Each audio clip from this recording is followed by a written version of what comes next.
Boa noite. Meu nome é José Francisco Gonçalves Júnior, sou professor do Departamento de Ecologia da Universidade de Brasília e atualmente presidente da Tropical Water Research Alliance. Gostaria de agradecer à comissão organizadora do segundo Simpósio Brasileiro de Águas Urbanas.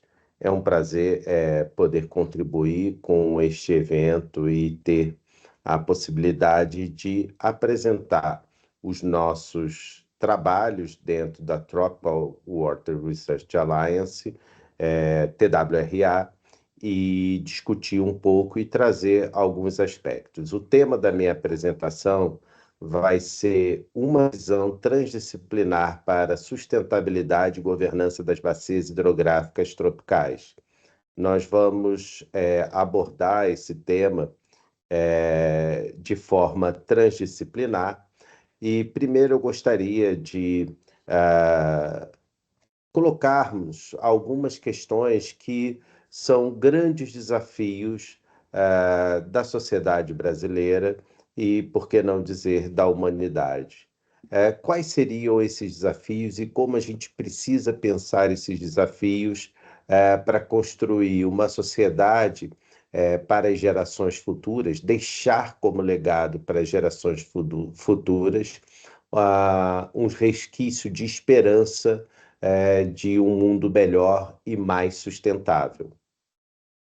Atualmente, a gente não pode esquecer da grande tragédia que ocorreu no Rio Grande do Sul, em maio desse ano, né, em que milhões de pessoas foram afetadas, a economia do Rio Grande do Sul foi fortemente afetada, o agronegócio gaúcho foi afetado, a indústria, mas, sobretudo, a sociedade, a população. E, neste caso, a tragédia, a mazela ambiental, ela atingiu a todos, ricos, pobres, classe média, sendo que aqueles mais inafortunados, mais carentes, ainda sofrem até os dias atuais, sem casa, sem as condições ideais, desempregado. Então, o que a gente observou lá é apenas um exemplo que tem acontecido no mundo inteiro de tragédias e catástrofes ambientais em função das mudanças do clima, mas não só isso, a mudança do clima agregado ao desmatamento, agregado à poluição, né, ou outros acidentes graves, como no caso de Mariana e Brumadinho, a devastação urbana das nossas cidades, poluindo os rios, um descarte inadequado do lixo, a poluição atmosférica e o desmatamento, que tem gerado inúmeros problemas, não só nas áreas rurais e nas áreas nativas brasileiras, mas isso acaba como consequência, como a gente viu no caso do Rio Grande do Sul, num processo de uma inundação, uma chuva fora dos padrões normais, acaba que isso maximiza essa pressão. Então, o que nós temos diante desses problemas e desses cenários atuais é o que nós vamos deixar para a sociedade no futuro. Gosto muito dessa imagem, né, com esse jovem, né, olhando para a devastação em Mariana, não só a devastação de áreas naturais, mas também a destruição de cidades, e no caso de Brumadinho, ainda mais grave, um número muito elevado de pessoas mortas. E essa camisa da seleção brasileira, rota, indica uma perspectiva de futuro não adequada para essas gerações. Será que um país com tanto potencial, com uma capacidade econômica vantajosa, com uma população trabalhadora e plenamente capaz de levar esse país a ser uma das maiores potências sociais, humanas e econômicas e ambientalmente sustentável no futuro? Será que a gente vai deixar um legado comprometido para essas gerações? Então, o que a gente vai discutir nessa apresentação é como podemos interferir, quais são medidas que podem permitir um desenvolvimento sustentável e que possa estar alinhado às metas colocadas pelos ODS que foi pactuado nas Nações Unidas. Então, essa perspectiva conduz a Tropical Water Research Alliance a um conceito em que a gente gostaria de atuar e as nossas atividades atuarem dentro de uma perspectiva de levar a humanidade a uma condição próspera e garantir para gerações futuras uma condição muito melhor do que a presente e que a gente possa garantir a manutenção da espécie do Homo sapiens ainda pujante no nosso planeta. Diante disso, a aliança ela tem um tripé, né, de desenvolver trabalhos com a sociedade, com sustentabilidade ambiental e de que a ciência seja a base para a tomada de decisão, para políticas públicas que possam conversar com a classe política, a comunicação social, que não possa comprometer a economia, encontrar uma economia saudável, que não seja baseada no lucro exacerbado de uma pequena quantidade da população e com alta exploração dos recursos naturais. Isso vai ser garantido por informação, e isso tudo só é possível ser garantido pela ciência se nós tivermos uma boa gestão e um programa de monitoramento das nossas atividades, sejam elas as pressões humanas sobre os recursos naturais, as consequências dos dejetos e do lixo produzido por essa população e quais as consequências disso para a saúde dos ecossistemas e, consequentemente, para a saúde humana. E aí vamos só discutir, o tempo é muito curto, alguns conhecimentos produzidos pela TWRA que podem ser aplicados na solução de problemas, né? Isso são alguns exemplos, temos muitos colegas, muitos grupos de pesquisas no Brasil e no mundo que têm pensado nisso, refletido, feito trabalhos em parceria, em network, e nós também temos experiências nesse sentido, e a nossa maior experiência é trocada atualmente com os colegas da Austrália. Na verdade, a TWRA é uma consequência de uma parceria entre brasileiros e australianos. Vamos pensar como a geotecnologia pode atuar. Temos vários especialistas, a TWRA ela é formada por multiáreas, não só por biólogos, ecólogos, mas temos engenheiros, economistas, designer, advogados, sociólogos, historiadores, geógrafos. Então, essa equipe multidisciplinar, ela permite trabalhos multidisciplinares, e aqui é um exemplo, foi um trabalho que nós fizemos no Rio Araguaia, em parceria com o Ministério do Desenvolvimento e Ministério da Integração e do Desenvolvimento Regional, num programa chamado Águas Brasileiras, que foi financiado, patrocinado pelo Banco Itaú.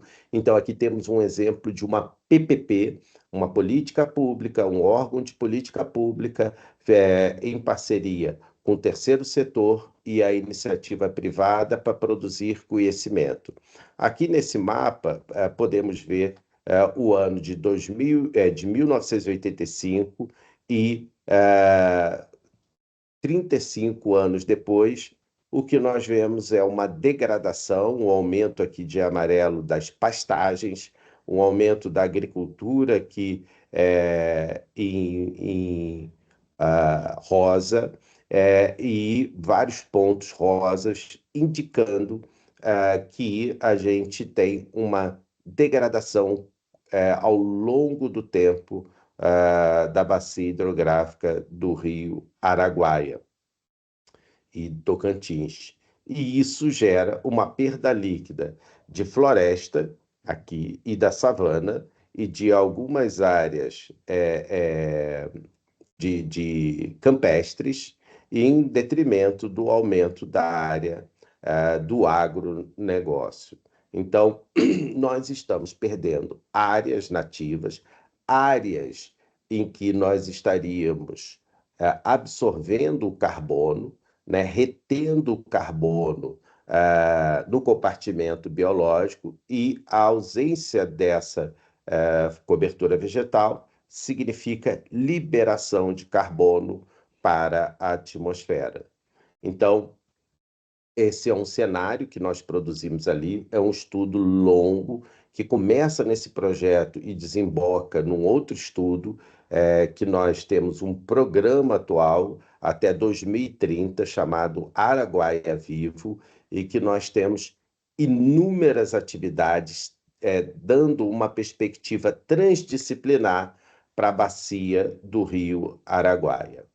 Aqui, então, a partir de estudos de geotecnologia, a gente pode prever o que vai acontecer.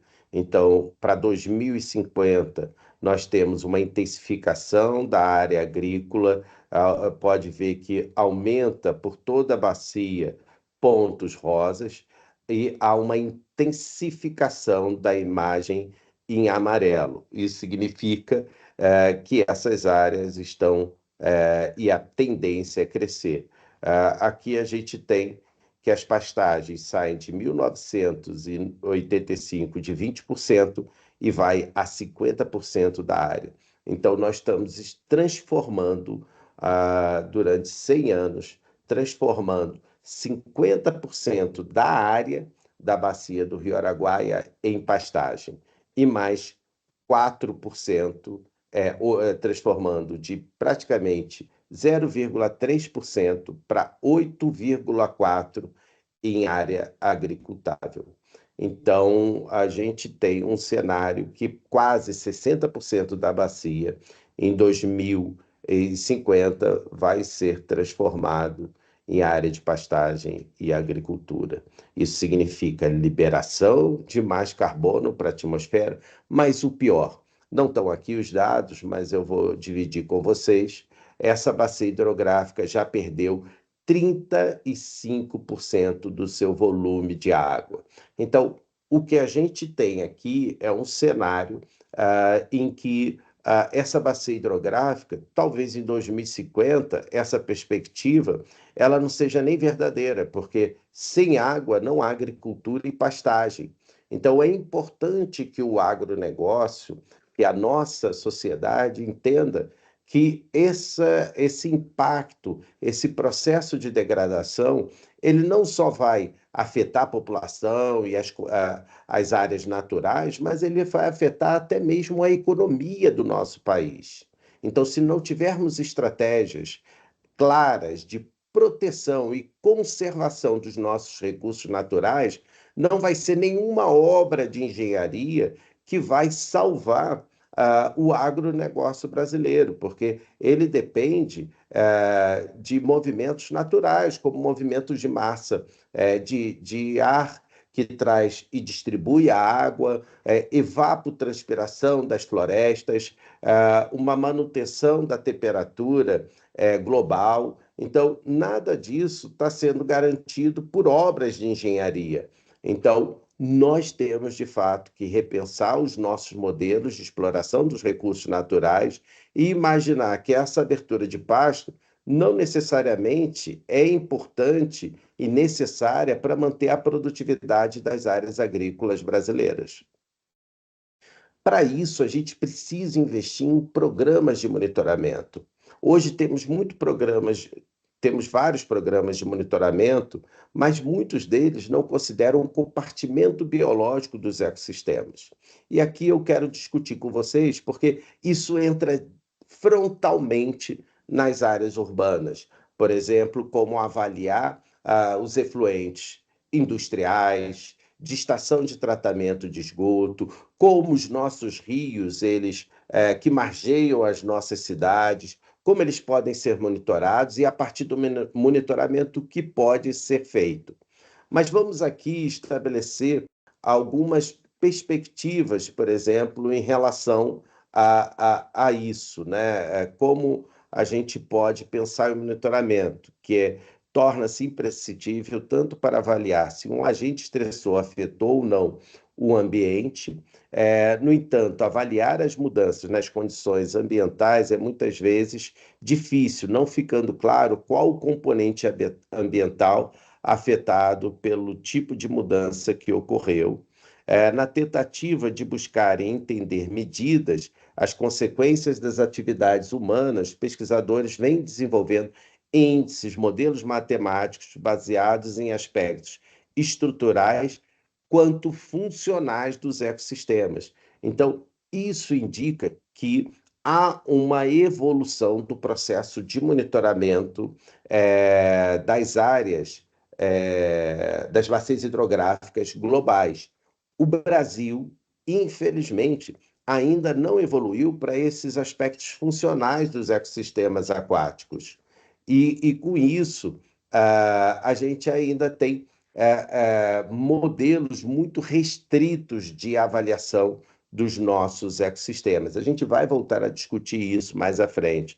Aspectos estruturais se referem à qualidade de água, hábitat e composição das comunidades biológicas, enquanto aspectos funcionais não relacionados aos processos que determinam os fluxos de energia e matéria nos ecossistemas. Isso permitiria a gente dar um cenário muito mais adequado à avaliação das nossas ações sobre os ecossistemas. Dentre os indicadores estruturais, a gente tem parâmetros físicos e químicos da água, e eles compõem diversos índices em todo o mundo, inclusive no Brasil, isso a gente já faz há muitas décadas. Por exemplo, o IQA, que foi desenvolvido na década de 70 e até hoje ele é um dos principais índices de qualidade de água bruta no nosso país. Ou seja, nós temos que repensar isso. Por que ainda usamos o índice da década de 70 com tanta evolução na informação técnico-científica? Por facilidade ou porque o índice talvez não seja tão eficiente e isso mantém confortável o nosso sistema de monitoramento, sem grandes problemas políticos ou pressões econômicas, ou se, por fato, é difícil implementar novas tecnologias ou as estruturas governamentais não possuem ainda a habilidade técnica para implementar esses novos índices. E eu falo aqui, não estou falando de nenhuma organização, instituição pública ou privada, e não estou falando absolutamente de qualquer corpo técnico que possa existir nesses órgãos. Eu estou simplesmente colocando pontos de dúvidas para pensarmos e refletirmos sobre esses aspectos. Já na década de 90, uma série de pesquisas vem tentando incluir com eficiência a avaliação dos organismos. Isso é óbvio.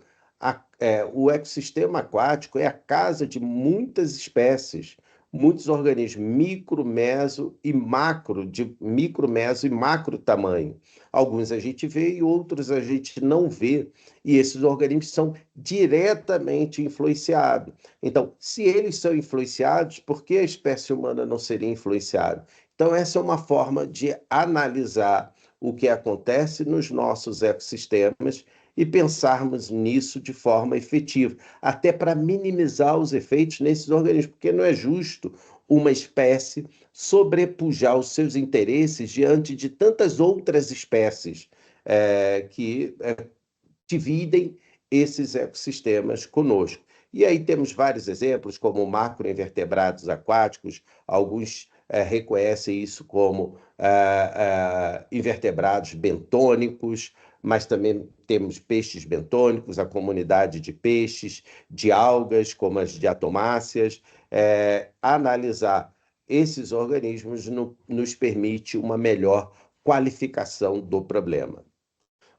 Então, na natureza, nos ecossistemas, hoje a gente vê nitidamente um gradiente de um ambiente sem distúrbio, minimamente perturbado, que a gente pode dizer que ele está preservado e saudável, até um gradiente, e aqui o melhor exemplo que nós temos no nosso país, um exemplo negativo, obviamente, o rio Tietê, muito perturbado, muito impactado, e eu não diria mais doente, eu diria morto. Mas poderíamos colocar o Rio Doce, que já tinha problemas graves de poluição química, em função de drenar todo o Vale do Aço em Minas Gerais, e que sofreu um impacto que foi como se a gente acimentasse aquele rio, colocasse um rejeito que acabou com o leito do rio, que alterou as margens do rio, alterou a qualidade de água. Então, temos alguns exemplos extremamente dramáticos e outros exemplos que todas as cidades brasileiras conhecem de rios poluídos nas suas áreas urbanas. Então, nós estamos tirando do gradiente de preservação, temos vários níveis de degradação ambiental até chegar o nível máximo de um ecossistema extremamente impactado, ou até, por que não dizer, morto e sem possibilidade de reversão. Existem metodologias para avaliar isso. A gente vem utilizando para acessar a saúde dos ecossistemas aquáticos modelagens multimétricas e preditivas.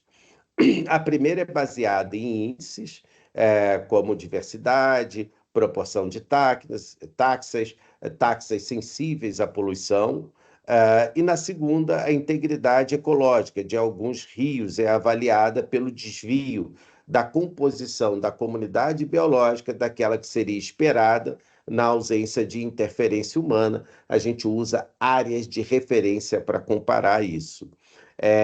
A abordagem multimétrica ou preditiva, muitos países e regiões do mundo têm aplicado sistematicamente ao biomonitoramento para acessar as condições de saúde dos rios. A abordagem multimétrica é, por exemplo, usado pelo EPA norte-americano para avaliar as bacias hidrográficas daquele país. A União Europeia também possui inúmeras estratégias, inclusive avaliando a biota e produzindo índices multimétricos e preditivos que podem ajudar nesse processo de avaliação. Aqui, só para ajudar nessa perspectiva urbana, né, muito clara para a urbana, associando a saúde humana à saúde dos ecossistemas, esse artigo, um belo artigo, e está aqui, deixei ele pleno para que as pessoas possam acessar e lê-los, que é fazendo a comparação dos cientistas que estudam rios, chamados doutores do rio, com a nossa medicina tradicional.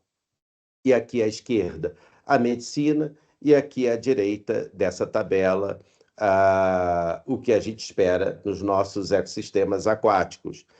Por exemplo, a paisagem. A gente teria cirurgias plásticas, restrições da dieta, isso serve para a gente comparar, e a gente faz isso, por exemplo, quando lidamos com a diminuição de nutrientes para dentro dos rios. Os rios ficam gordinhos, os rios ganham massa através do processo de eutrofização. Isso é o que acontece com as pessoas que precisam controlar o seu peso, né? Então, os efeitos são similares e os tratamentos também. Diminuição de nutrientes, diminuição de entrada de alimento, tanto no corpo humano quanto no rio. Por exemplo, alagamentos, né? aquela variação rápida do nível de água. Isso, por exemplo, a diálise controla no fluxo de sanguíneo para diminuir a retirada de água, o excesso de água, em que o rim e a bexiga não o rim não funciona bem. Então, a gente pode prevenir situações através de ações que minimizem isso, tratamentos preventivos, tanto no ecossistema aquático quanto, por exemplo, no corpo humano. Então, essa perspectiva, ela se insere dentro de programas de monitoramento. A gente vem trabalhando, o grupo de pesquisa que eu lidero, vem trabalhando com isso há muito tempo. A gente tem uma série de exemplos, eu trouxe alguns aqui, avaliando áreas do Cerrado, aqui um livro em que a gente submeteu um artigo, e mostrando o gradiente menos urbanizado para um gradiente mais urbanizado, e o quanto, por exemplo, as áreas urbanas elas diminuem e geram mais efeito e pressão sobre os ecossistemas em relação a áreas menos urbanizadas, até mesmo considerando a área agrícola, cuja urbanização é menor. A urbanização, ela leva a uma série de efeitos: ilhas de calor, impermeabilização do solo, o aumento do escoamento superficial, a destruição das margens dos rios, a retilinização dos rios, que aumentam a velocidade dos rios, a mudança do leito do rio, a canalização do leito do rio, a entrada de esgoto tratado ou não para dentro do rio, a entrada de efluente industrial tratado ou não para dentro do rio, lixo dentro do rio. Então, a urbanização gera uma série de pressões, tanto no ecossistema aquático, quanto também no ecossistema terrestre. E qual é a consequência disso? Notem, fazendo uma análise, simplesmente a relação de EPT, que é Efemeróptera, Plecóptera e Tricóptera, são insetos aquáticos invertebrados, e a proporção de oligoqueto, que são as minhocas d'água, que expressam ambiente, elas dominam ambientes poluídos, e quironomídeo, que é um outro inseto, é um díptera, é um mosquitinho daquele chato, não de morder, mas chato, que incomoda a gente, que também é predominante em ambientes poluídos. Não quer dizer que eles não estejam no ambiente natural, mas eles não são dominantes. Não há um impacto que leva à alteração da densidade deles. O impacto aumenta a densidade. Então, o que a gente vê, áreas Desculpe. Áreas naturais, a gente tem ali uma densidade, uma proporção maior do EPT, que indica ambientes de boa qualidade, ambientes preservados. Eles diminuem sensivelmente no ambiente urbano e não tem diferença no ambiente agrícola. No caso dos oligoquetos, é o inverso. Eles têm uma densidade baixa, uma proporção baixa, e eles aumentam fortemente no ambiente urbano e tem também uma tendência de aumentar no ambiente agrícola. E os quironomídeos, idem, né, tem uma diferença significativa para a área urbana, e na área agrícola há uma tendência de aumentar, mas não muda muito. Então, aqui é um cenário mostrando a biota, indicando o efeito da urbanização, o efeito negativo da urbanização na estrutura de organismos que a gente chama de bentos, que são aqueles que vivem no fundo dos nossos rios. Aqui um outro exemplo, mostrando na bacia do Rio Pandeiros, né, indicando áreas degradadas e áreas de referência. Ali a distribuição da cobertura do uso e ocupação do solo dentro dessa bacia.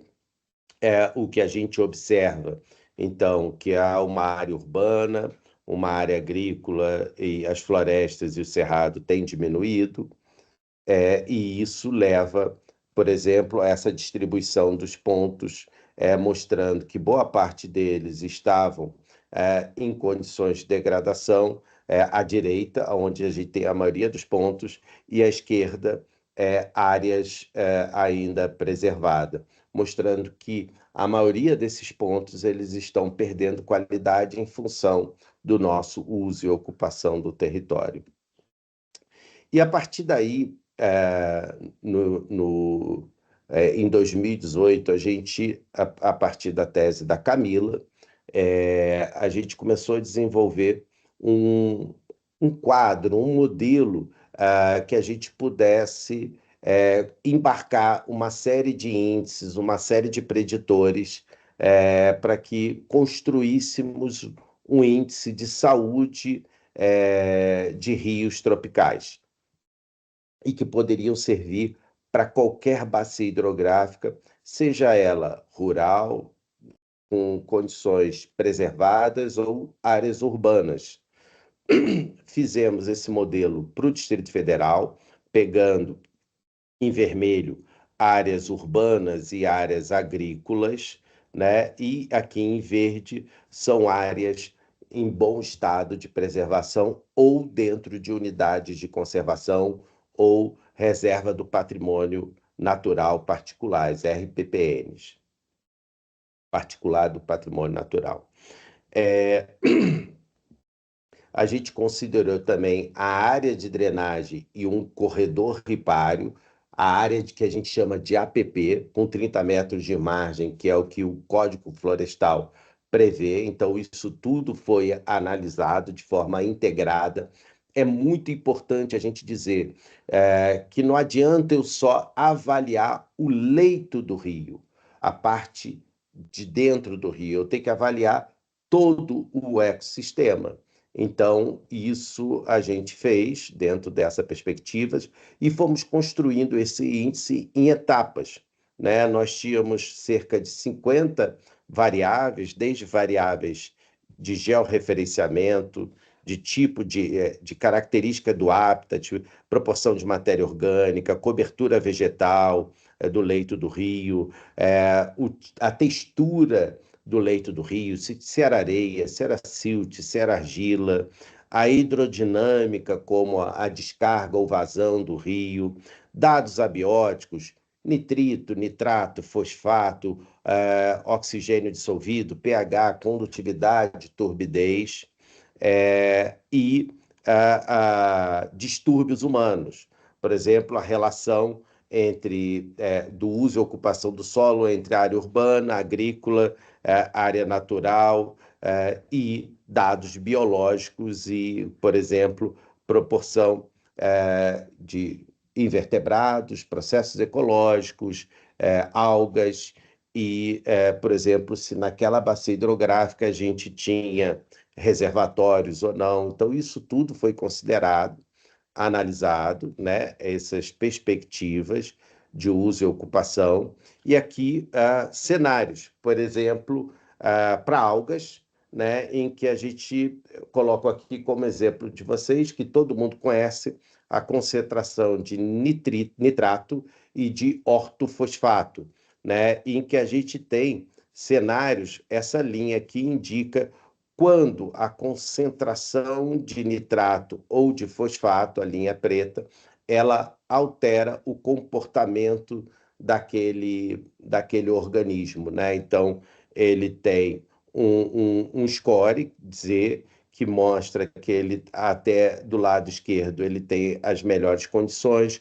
Por exemplo, uma pequena alteração para Eunote a Serra, isso gera uma alteração dessa comunidade. Algumas são mais sensíveis, outras são mais resistentes, né? E resistem a concentrações maiores. Isso ajuda a gente a entender como os nossos organismos eles se comportam frente a esses gradientes ambientais. E isso ajuda o tomador de decisão a entender qual o limite que um determinado composto ou parâmetro físico ele pode ser tolerável ou quando ele passa a ser impactante para os organismos que vivem ali.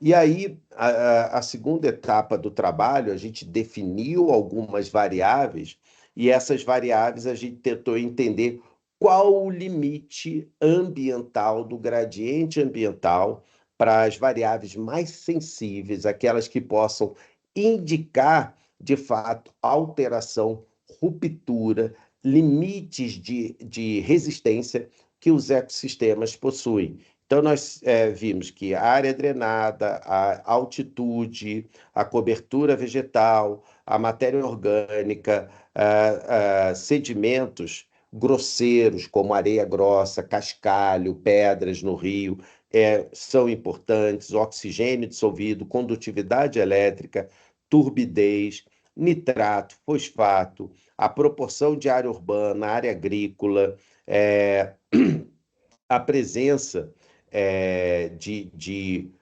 esgoto e de barragem eram categorias sensíveis para a gente correlacionar com os dados biológicos. E nós confrontamos essas variáveis ambientais com diatomáceas, macroinvertebrados e processos ecológicos, como, por exemplo, decomposição e respiração dos ecossistemas.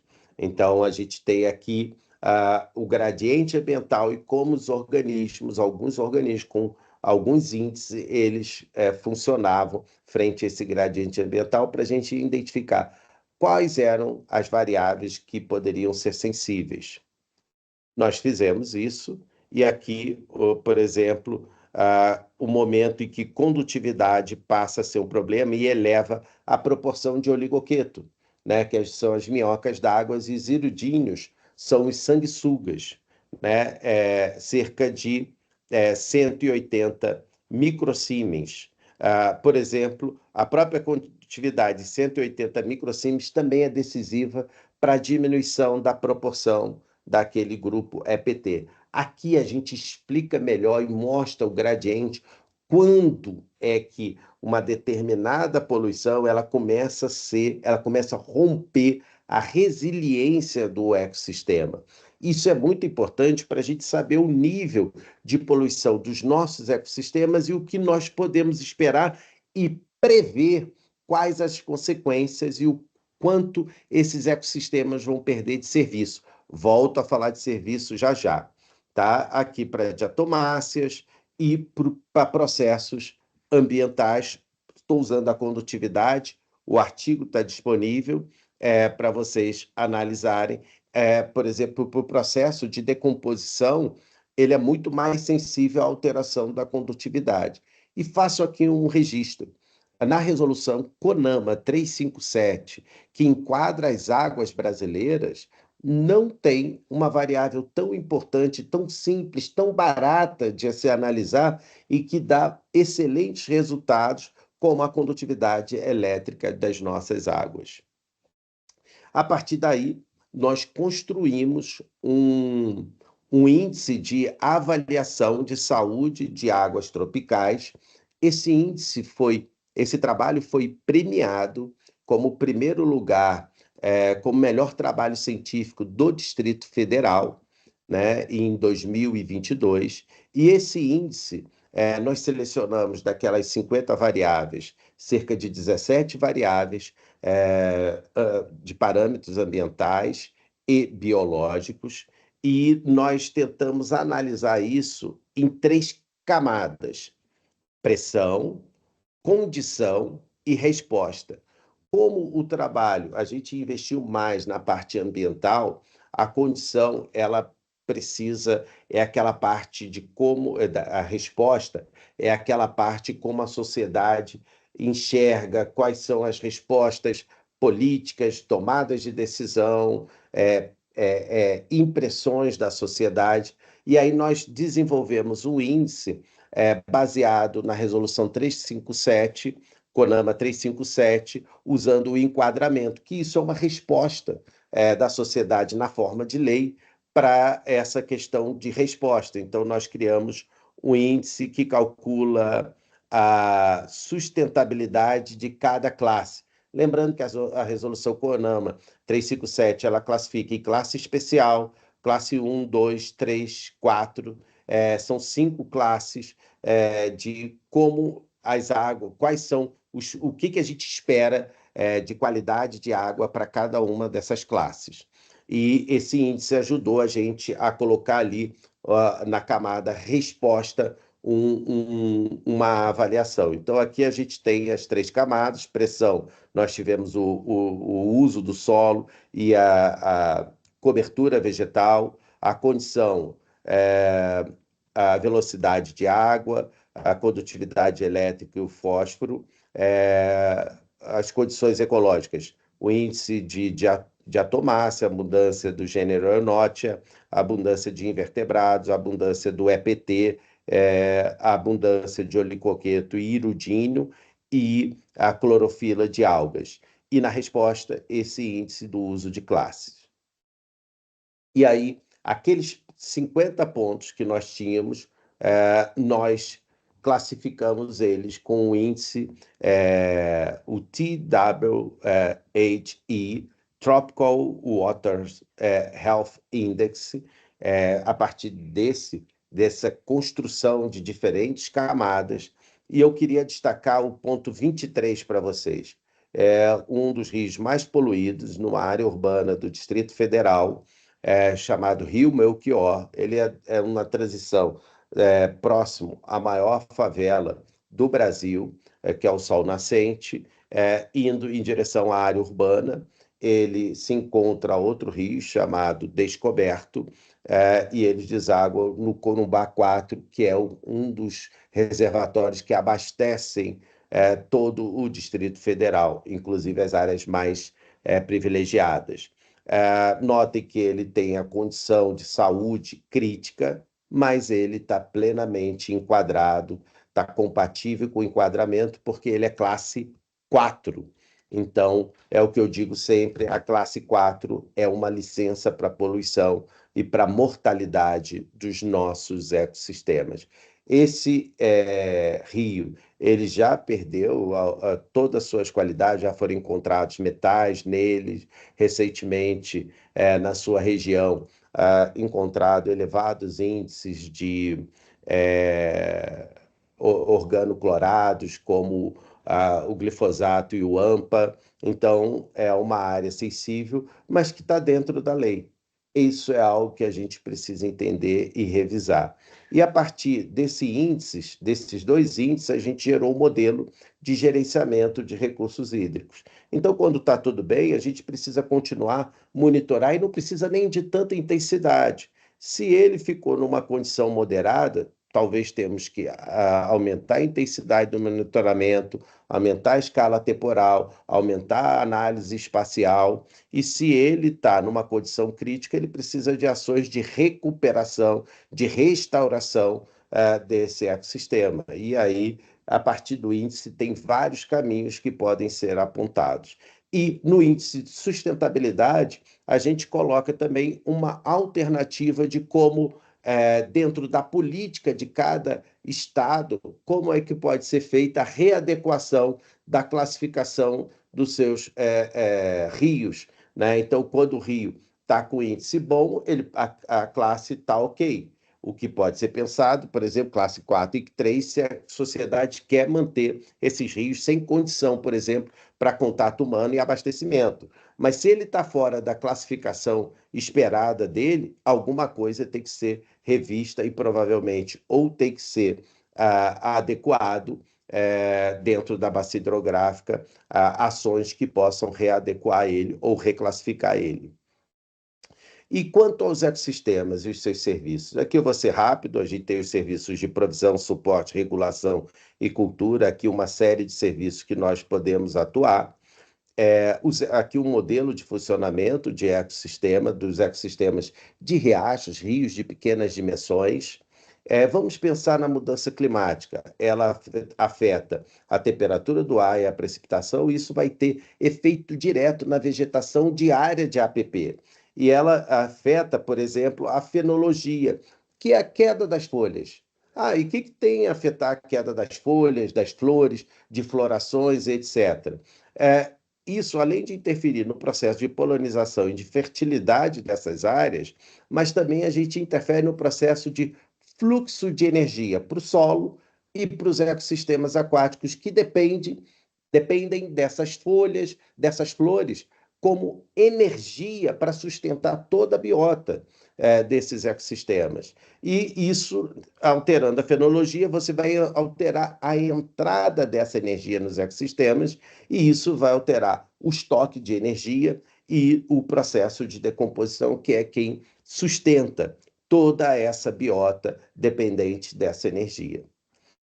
E aí a gente foi avaliar qual o efeito que isso tem sobre os nossos ecossistemas. Pegamos aqui duas áreas dentro do Distrito Federal, uma área nativa, natural, dentro de unidade de conservação, e duas áreas em regiões agrícolas do Distrito Federal. Notem que a cobertura vegetal ela é elevada nas áreas nativas e muito baixa nas áreas naturais. A vegetação natural é quase que plena nas áreas nativas e perde quase 50% da sua vegetação natural nas áreas que nós analisamos, que foram modificadas. E notem que a influência de áreas de agricultura e pastagem eram muito pequenas nas áreas naturais, no entanto, muito elevadas nas áreas que nós avaliamos que foram modificadas. Qual é a consequência disso, então, para a vegetação? Notem que a estrutura, a riqueza de espécies na área natural, ela é um pouco maior do que na área impactada ou na área modificada. E isso poderia ser uma boa característica, ou poderíamos dizer que a área está em recuperação, e se ela está em recuperação, as condições naturais estão garantidas. E isso muitas vezes acontece, por exemplo, em áreas de restauração, quando a restauração não leva em consideração como é a nossa área natural que foi degradada. Então, precisa de áreas de referência, características de área de referência próxima àquela área degradada, para que isso seja adequado. E aí, nós vemos aqui nessa análise de NMDS, em que são áreas diferentes. Ok, mas mesmo assim poderia estar em recuperação e restaurar esse ecossistema. Notem aqui, então, as dominantes desse ecossistema. Tem o Prote e Itapirira. Elas passaram a ser intermediária ou de densidade rara. E uma desapareceu. E essa uma que desapareceu é exatamente de áreas úmidas, né? Então, provavelmente, a disponibilidade hídrica diminuiu entre as duas áreas. E outras que não eram dominantes passaram a ser dominantes, né? Nós temos 4 espécies dominantes, algumas que nem faziam parte da lista das áreas naturais. E qual é o efeito que isso pode ter sobre o ecossistema? Aqui é categórico. Nós temos a área natural com uma variação sazonal e a área modificada sem variação sazonal. Então, a gente tem uma área com serviço e uma área com desserviço. Vamos pensar isso dentro da gestão, dentro da valoração desse serviço que essas áreas dão. Aqui eu estou numa área, desculpa, deixa eu voltar aqui. Aconteceu aqui Então, eu tenho as áreas de serviço e as áreas em que a gente tem um desserviço ambiental. Quanto custa isso? Então, nós calculamos, né, esse custo. O custo do serviço é cerca de R$ 17 por dia, por metro quadrado. Eu considerei, vocês vão ver ali na área de serviço, os picos, porque é isso que influencia o ecossistema. E no caso, como não há variação, eu considerei cerca de 1 grama por metro quadrado por dia, enquanto na área com serviço, 2,5 gramas por metro quadrado por dia. Isso custa R$ 17 por dia. Por ano, R$ 6.000 por metro quadrado, e quando eu estabeleço isso em hectare, cerca de 63 milhões por hectare. E o desserviço? R$ 6 por dia, 2 milhões por ano por metro quadrado, e 25 milhões por ano. Então, nós temos uma diferença de 47% da retenção de carbono, o que isso gera uma diminuição e um custo para a nossa atmosfera de 38 milhões por ano. Então, essas áreas que estão impactadas, elas deveriam pagar para manter esse impacto 38 milhões por ano de impostos para que essas condições se mantivessem. Então, aqui eu tenho uma possibilidade de produzir um efeito de negociação e de investimento para a recuperação de áreas degradadas. Uma outra análise aqui para a área urbana, né? Então, nós temos uma área vegetada e outra urbana. E o que isso significa? Notem que eu tenho 10 graus de diferença. Isso tem custo? Sim. Como é que as pessoas diminuem o efeito desse desserviço em que a floresta poderia estar utilizando e qual o custo disso? E isso pode significar taxas para as cidades de desenvolvimento sustentável, em que poderiam produzir pequenas taxas em que fossem revertidas para minimizar esse efeito, ou que levasse o cidadão a ter a diminuição dos seus custos, por exemplo, com taxa de energia, se eles estão investindo para diminuir esse efeito térmico que as áreas urbanas causam, sobretudo nos ecossistemas, comparado aos ecossistemas naturais. Então, aqui, rapidamente, a temperatura ela é amenizada pelo serviço que a vegetação produz a partir da evapotranspiração. Essa evapotranspiração é, em média, de 200 a 400 litros por dia. Então, eu vou considerar o cerrado, que é um ambiente de estresse hídrico, para levar em consideração quanto custa isso. Uma árvore, então, gasta 400 mil gramas de água por dia. Uma grama de água, ela usa cerca de 2,4 quilojoules de energia, e aí, transformando essa energia em quilowatts, eu consigo ver que o serviço que uma árvore propõe para o ambiente, usando tarifa energética, é de 54 centavos. E quanto custa de serviço?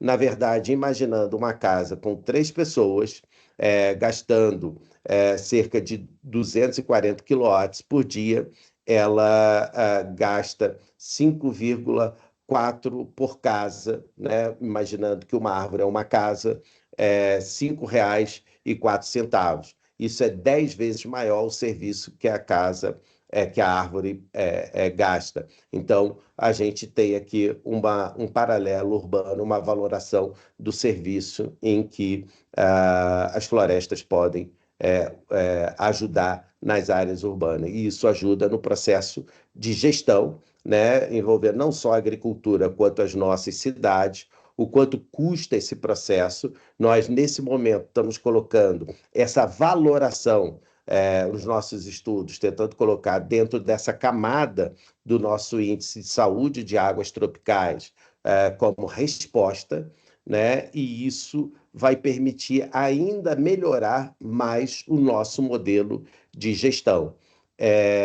Então, com esse trabalho, a gente melhora a percepção de riscos e prejuízos, colabora com políticas eficazes na formulação de leis que tragam segurança da manutenção dos serviços ambientais, fornece informação e formação de qualidade para todos os níveis de educação, subsidia os tomadores de decisão do setor público e privado em ações que visem um desenvolvimento sustentável e melhora os mecanismos de valoração de multas e penas de acidentes, perícias e processos judiciais, e estabelece também uma boa perspectiva quanto à valoração dos créditos de carbono. Estamos desenvolvendo e vamos desenvolver nos próximos anos um aplicativo para essa perspectiva. Visitem os nossos podcasts que trabalham dentro dessa perspectiva de sustentabilidade, discutindo todos esses temas da temática urbana e agrícola brasileira. É o nosso podcast 19 Gotas e nós acabamos de criar uma revista ciência da TWRA, Ciência e Sustentabilidade, que, na verdade, a gente está aceitando artigos de opinião, artigos de relatórios que muitas vezes não são publicados, para que a gente melhore a qualidade de informação e aumente a veiculação de informação para os tomadores de decisão e todos os setores da sociedade. Eu queria agradecer o meu muito obrigado ao convite da organização. Desculpa o tempo um pouco acelerado e deixo aqui todos os meus contatos e informações para que todos tenham acesso às informações aqui customizadas para essa apresentação. Uma boa noite a todos e muito obrigado pela atenção.